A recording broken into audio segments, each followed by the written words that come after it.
Assalamualaikum warahmatullahi wabarakatuh. Teman-teman, kembali lagi di channel YouTube saya, Khairun Imam. Gimana nih kabar kalian? Semoga kita semua selalu diberi kesehatan, kemudahan, dan juga limpahan rezeki dari Yang Maha Kuasa, teman-teman ya. Nah, di video kali ini kita akan menyaksikan sebuah tayangan yang sangat menarik di mana Bung Semar Mardiansyah, Ketua Umum Rampai Nusantara, menumbangkan penasihat hukum dari para tersangka klaster kedua kasus ijazah Pak Jokowi yang bernama Refli Harun saat mereka tampil dan bertemu dalam sebuah dialog, diskusi, debat panas di salah satu stasiun TV swasta. Dan ini sangat menarik untuk kita simak, teman-teman. Makanya kalian jangan sampai melewatkan. Karena Bung Semar ini track recordnya sangat baik. Ketika dia bertemu Roy Suryo, dihajar habis-habisan Roy Suryo. Ketika bertemu dengan Kosinudin, disikat habis Kosinudin sampai diketawain. Nah, sekarang giliran Refli Harun, teman-teman. Nah, selain itu, saya juga punya tayangan di mana kalau kalian ingat, Said Didu dan kawan-kawannya ini kan membentuk sebuah gerakan mengembalikan kedaulatan rakyat GMKR yang isinya makzulkan Gibran, adili Jokowi, dan tujuan mereka mau menumbangkan geng Solo. Waduh. Tapi Bung Hasan Nasbi memberi paham kepada gerombolan-gerombolan pembenci ini, sekaligus membungkam gerakan-gerakan politik mereka yang selalu ingin menumbangkan geng Solo. Waduh. Terakhir, teman-teman, ada satu tersangka dari klaster kedua kasus ijazah Pak Jokowi yang sangat percaya diri dan juga mungkin sudah kelewat kepedean gitu ya kan, berteriak, berorasi, makzulkan Gibran maka rakyat akan senang. Waduh, kawan ini bentar lagi masuk bui kau. Waduh. Oke lah teman-teman, sebelum kita mulai videonya jangan lupa like, subscribe, dan share. Dan tanpa perlu berlama-lama lagi, mari kita mulai videonya berikut ini. Judulnya jadi Gibran Makzul Kebahagiaan Rakyat. Loh. Gibran Makzul Kebahagiaan Rakyat. Roy Suryo dibui, rakyat sujud syukur. Gitu kan yang tepat, teman-teman. Gitu kan yang bener. Itu baru Roy. Kalau Gibran Makzul itu kayaknya mustahil deh. Maka terakhir yang ingin saya sampaikan, ya, ayo kita ajak semua rakyat untuk mendukung gerakan GMKR. Kalau tidak, maka mereka akan menjadi dipermalukan rakyat. Malu bro kalau saya ikut gerakan GMKR. Waduh, Roy Suryo. Bersama gerakan GMKR, insya Allah Tuhan bersama kita. Allah Subhanahu Wa Taala meridhoi kita. Dia lagi stand up komedi atau apa, teman-teman? Atau lagi berorasi? Kasihan banget orang-orang ini ya. Kalian melihat gak wajah-wajah kasihan di muka-muka mereka, teman-teman? Nah, kalian melihat gak? Kalian merasakan gak? Ini orang sepertinya haus dengan jabatan juga. Sepertinya haus dengan kekuasaan juga. Karena capres-capres mereka tidak pernah menang. Kasihan kali manusia ini loh. Kasihan kali loh. Dan tadi katanya rakyat mendukung kita. Coba kalian yang nonton video ini, kalian dukung nggak gerakan si Roy Suryo tadi dan saya Dido GMKR itu? Kriminalisasi terhadap itu. Dianggap dikriminalisasi. Saya sedang membangun demokrasi dan konstitusi. Saya kira begini ya, kalau bicara soal kriminalisasi, kan kita sejak awal menghargailah persoalan bahwa orang mengklaim melakukan penelitian secara ilmiah dan lain sebagainya, monggo. Cuman kita semua tahu penelitian kan tentu ada caranya juga, ada metodologinya juga dan lain sebagainya. Nah, yang menjadi persoalan adalah ketika Roy Suryo menyampaikan penelitian. Gini, kalau Anda mau bicara tentang penelitian, metode dan lain sebagainya, gini.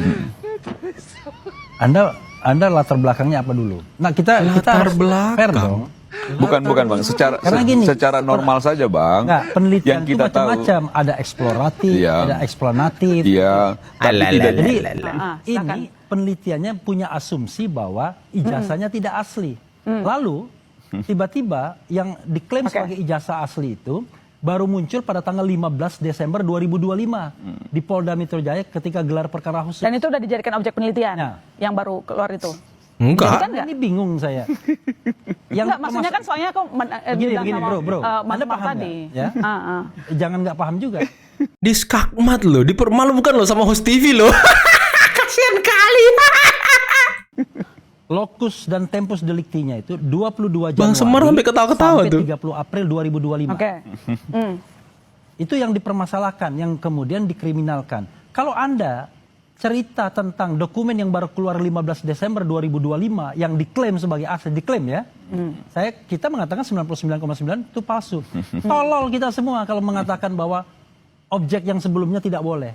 Yang menjadi masalah adalah apakah objek sebelumnya itu punya kredibilitas untuk diteliti atau tidak? Jangan Nah lupa. itu Apa yang tugas dilakukan peneliti Dian kau Sandi, itu nggak jelas. Setelah 22 Mei, Johandani melakukan press conference, dia ke Solo dan ngomong minta maaf sama Pak Jokowi karena dia mengupload tanpa izin, tapi dia lega karena Pak Jokowi ketawa membiarkan dan Oke, kredibilitas objek penelitiannya jelas gitu ya menurut artinya, Bang Refli ya. apa yang dikatakan Dian Sandi itu dikonfirm oleh Jokowi bahwa seolah-olah ijazah itu asli. Nah, pertanyaannya adalah kalau Anda bicara tentang penelitian, asumsi Anda kau bicara itu tentang subjek to.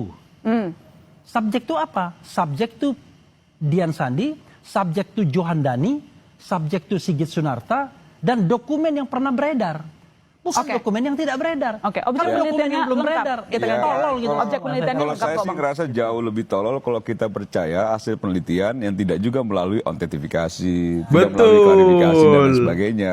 Karena jauh dari awal Roy Suryo sudah mengambil kesimpulan dan disampaikan ke publik palsu yang menurut saya memang secara penelitiannya diragukan ketika dia mengambil alat uji. Orang yang nggak paham penelitian, kan begitu ya. Orang nggak paham Nah ini penelitian, yang menurut saya itu ngomong serang begini, pribadi. Bang Refli kan sebagai pengacaranya Oke, ya. oke. Jadi sah-sah aja Lanjut juga. Anda sebagai apa, Saya sebagai organisasi yang memang ketua Dewan Pembina Pak Jokowi kan Ya. gitu. Saya membela Pak Jokowi. Lalu background Anda apa? Kan begitu loh. Untuk Nggak, mengatakan kita bahwa ini ke topik bisa aja. Bukan. lah Karena serang awal- pribadi dia loh. kredibel soalnya. Nggak kredibel, teroris aja nggak kredibel kok. Itu nggak jelas. Harusnya memang Pak ijazah Bro, Pak Jokowi dilakukan komparasi dan bro, sebagainya. bro, itu Pembanding, kan eksplanatif. begitu ya. Itu Nah, itu yang eksplanatif, menurut saya, eksplanatif. itu yang jadi akhirnya Adalah sesat gitu. eksploitatif. Nah, ini Eksplorasi. Tapi Bang Refli, kemarin kan Ya. hakim minta perbaikan permohonan. Memang orang-orang ini Yang suka-suka kurang serang benar. pribadi ya. Oke, ya, Kita kalau mau ini tutup. saya jelaskan lagi nih. Kalau nggak paham susah.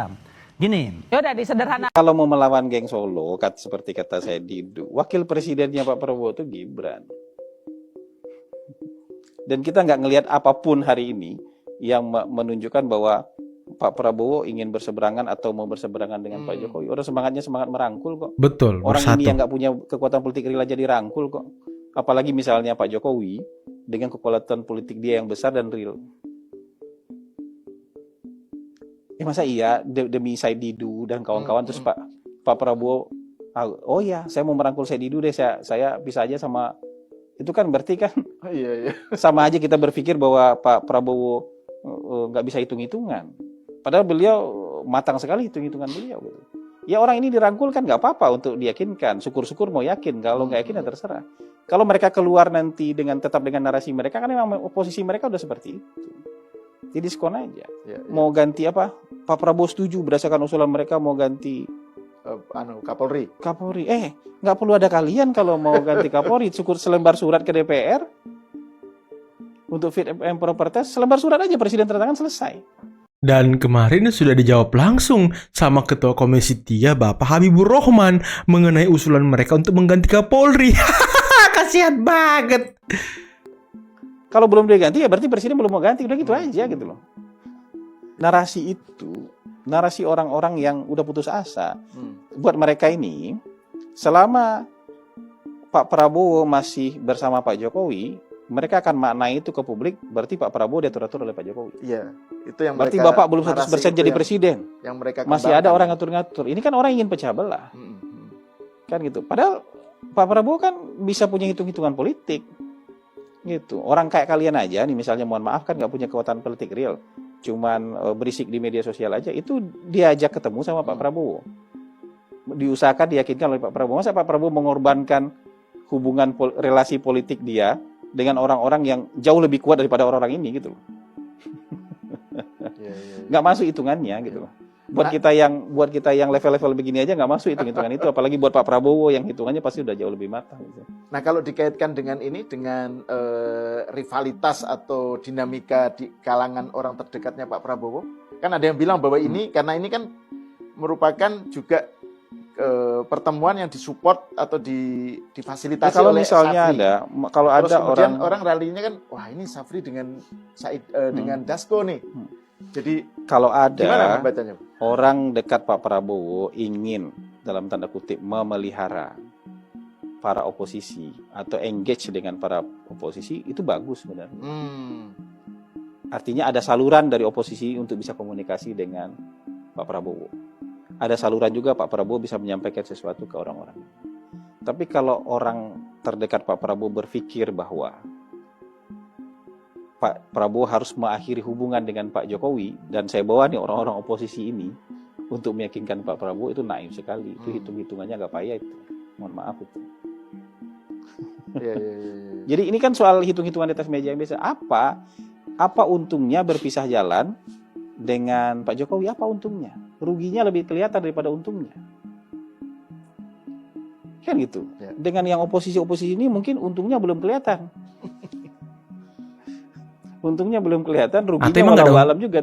Atau emang nggak ada untungnya gitu? Ya kan. Tapi kalau bahwa ini engage biar ada saluran komunikasi, nggak ada jembatan yang tetap masih bisa menjembatani antara pemerintah dengan orang-orang yang anti pemerintah, itu kan bagus saja. Jadi kita sama-sama orang berangkat dari kampus. Saya juga master, Mbak. Saya pendidikan lembaga. Jadi kita nggak apa-apa diskusi, jangan saling potong. Jadi saya bilang berdasarkan kaidah hipotesa nggak ada di dalam penelitian ilmiah, nggak ada hipotesa yang Anda bangun. Variabel-variabel yang ada di dalam proses penelitian ilmiah itu nggak ada, ya. Tiba-tiba dipermalukan si lalu Tipa, ya kemudian kan? baru sekarang mencari alat bukti ke KIP, ke KPUD, ke KPU pusat, ya. Sudah melakukan statement, kesimpulan awal, baru mencari bukti-bukti pendukung. Itu semua menyalahi kaidah-kaidah penelitian ilmiah. Makanya saya bilang, kalau kaidah ilmiah benar-benar terpenuhi, maka nggak mungkin Anda menjadi tersangka, pasti SP3. Nah, masalahnya sekarang kan karena pertama, dua hal untuk menjadikan orang tersangka. Satu, ada mens rea, ada niat jahat yang dibuktikan oleh alat-alat bukti, saksi pendukung, saksi ahli. Yang kedua adalah ada namanya actus reus. Actus reus itu adalah perbuatan jahatnya menurut penyidik, ya. Jadi dua unsur ini menurut penyidik terpenuhi untuk mentersangkakan seseorang. Nah itulah yang, jadi kalau dikatakan unsur kriminalisasi di dalamnya, nggak ada sama sekali terpenuhi unsur kriminalisasi. Bahwa Anda ingin menggugat KUHP lama maupun KHP baru tahun 2023, monggo. Menggugat misalnya Undang-Undang ITE, monggo. Itu dibuka ruang ke MK, ya. Dan sekarang kan tadi sudah disampaikan sidang pertama oleh MK.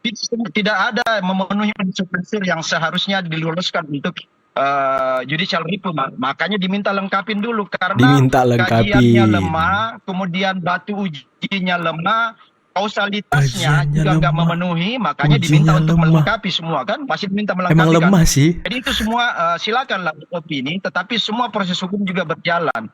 Nah, saya bilang pasal 28 UUD 45 soal kebebasan berserikat dan berkumpul dijamin undang-undang, tetapi dia bunyi dalam pasal 28J juga bunyi bahwa hak-hak orang di sebelah untuk tidak dinista, tidak difitnah, tidak dipojokkan oleh kebebasan Anda itu dilindungi oleh undang-undang. Makanya Pak Jokowi menggunakan hak dia sebagai warga negara yang hak-hak pribadinya, hak asasinya itu dinistakan oleh apa yang Anda anggap sebagai penelitian yang menuduh. Kemarin Refli Harun mengeluarkan sebuah pernyataan yang tidak selayaknya dikeluarkan oleh seorang manusia. Oh, nggak layak dikeluarkan seorang manusia. Pernyataan apa itu? Kok begitu? Dia menyatakan untuk masalah ijazah ini harusnya Bapak Joko Widodo yang minta maaf kepada RRC. Karena apa? Pak Jokowi telah mengkriminalisasi RRT sehingga RRT terganggu pekerjaannya, terganggu penghidupannya dan lain sebagainya. Hampir 1 tahun terakhir hanya ngurusi soal yang begini saja. Yang suruh siapa? Yang suruh siapa? Yang suruh periksa ijazah Bapak Joko Widodo siapa? Yang suruh ke Jogja siapa? Suruh ke Solo siapa? Suruh ke kantor KPU siapa? Yang suruh ke rumah Kasmujo siapa? Yang suruh ke ke tempat KKN lain siapa? Yang nyuruh ke Australia siapa? Yang nyuruh ngirim buku ke Hambalang siapa? Ada tempat sebetulnya yang perlu kalian kunjungi, nggak pergi kalian. Kemana itu, Bung? Yamaguchi. Yamaguchi. Raja tipu-tipu, borok Jokowi, Mulyono bohong, ijazah bodong, anak termul, ijazah palsu, kudis kurapanu dan lain-lain. Tanah kau. MPR Profesor Dr. Amin Rais adalah penipu. Soal KIP, sidang KIP itu memutuskan untuk KPU RI membuka salinan ijazah Jokowi Bonatua itu, apakah nanti ada tanggapan atau akan masih Mas? Enggak, kalau kami melihatnya itu tidak ada isu sama sekali. Pertama, Pak Jokowi itu bukanlah badan publik, di mana Pak Jokowi itu bukan menjadi pihak di KIP tersebut. Jadi yang dikatakan di situ adalah salinan ijazah Pak Jokowi yang ada di KPU itu diberikan salinannya kepada pemohon, yaitu Pak Bonatua. Kalau kami justru melihatnya senang, karena itu membuktikan bahwa Pak Jokowi telah memenuhi seluruh persyaratan ketika beliau mendaftar sebagai kepala daerah dulu dan juga sebagai presiden pada saat ke KPU pusat. Jadi kalau kami melihat tidak ada isu sama sekali dan tidak akan merubah apapun dari pihak proses yang sedang berjalan. Oke. Terima kasih. Nah, ini ketika Pak Jokowi setelah diperiksa ya di Mapolresta Surakarta, teman-teman. Wah, keren banget. Ini kuasa hukum Pak Jokowi ini berwibawa banget ya. Semuanya berwibawa, teman-teman, dari segi tampilan, penampilan dan juga mungkin ketampanan gitu ya kan. Luar biasa loh, nggak kayak yang sebelah, teman-teman. Yang sebelah gimana tuh yang sebelah? Oke teman-teman, itulah tadi beberapa video yang bisa kita simak, yang bisa kita saksikan pada kesempatan kali ini. Dan gimana menurut kalian tentang stand up komedi dari Roy Suryo? Kok stand up komedi pula bang? Waduh, bukan teman-teman, itu tadi dia mungkin orasi ya kan. Orasi tapi isinya lucu-lucuan gitu. Gibran Maksul, rakyat berbahagia. Waduh, luar biasa, rakyat berbahagia. Coba ulang. Kita balas teman-temannya, kita balas. Tapi kita balasnya yang ya mirip-mirip lah dengan dia. Teroris dibui, Roy Suryo di kerangkeng, rakyat sujud syukur. Waduh, itu baru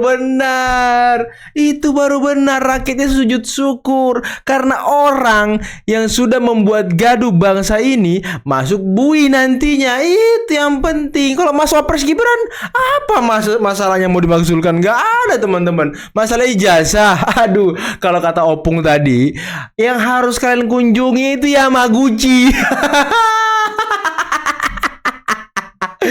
Coba kau ke Yamaguchi sana, cek ijazah kawan kau itu. Aduh, asli nggak? Gimana ini para peneliti ini? Kok kawan sendiri nggak diteliti gitu ya kan? Apa karena kawan sendiri sama-sama menguntungkan? Waduh. Gimana nih menurut kalian teman-teman? Saya sih Saya sih sudah lepas gitu ya kan, sudah happy meriak mereka, kita lucu-lucuin aja, kita jawabin aja ya kan.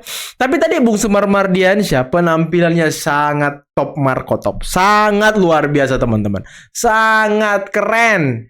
Dia membabat habis Refli Harun sampai dia kepanasan. Dan ketika Refli Harun kepanasan, serangnya ke pribadi lagi. Aduh, nggak keren kali kawan ini ya kan. Katanya S3. Dia profesor bukan sih? Tapi kok debat serang pribadi. Aduh, nggak keren sekali Anda ini.